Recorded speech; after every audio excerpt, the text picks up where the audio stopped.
And the Lord said, I have surely seen the affliction of my people which are in Egypt, and have heard their cry by reason of their taskmasters, for I know their sorrows.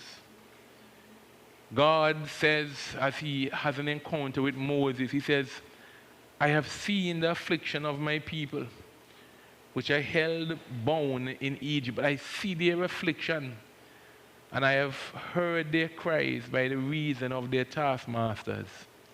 I look at the word taskmaster, and it means to drive. To drive, for example, an animal, a workman. By implication, it means to tax, to harass, or to tyrannize, to distress, to oppress. So God said, I look down and I see the oppression, I see the harassment, I see the distress. God says, I'm not deaf and I'm not blind. Tell my people that I hear and that I care. And I think it's so important to know that we don't have a God that's getting his monies and pennies done and he's in heaven and he's just lost touch with us as his people.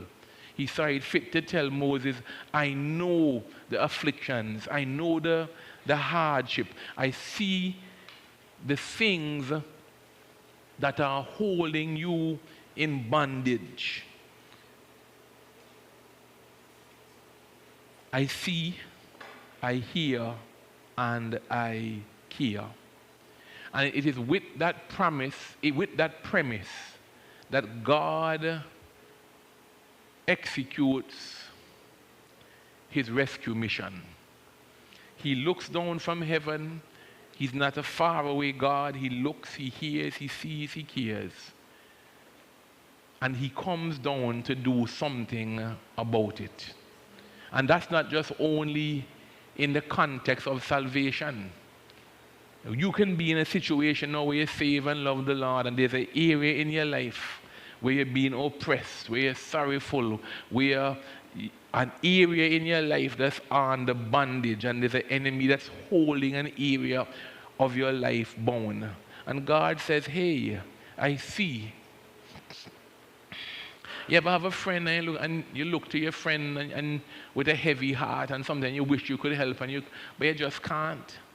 You ever look at people sometimes saved and unsaved with a heavy heart, you say, boy, this man going through something, and your heart is heavy towards them.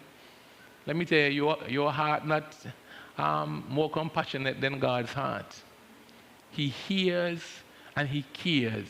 And that's wonderful, but he comes down with the power and the authority to do something about it. He's strong, he's mighty.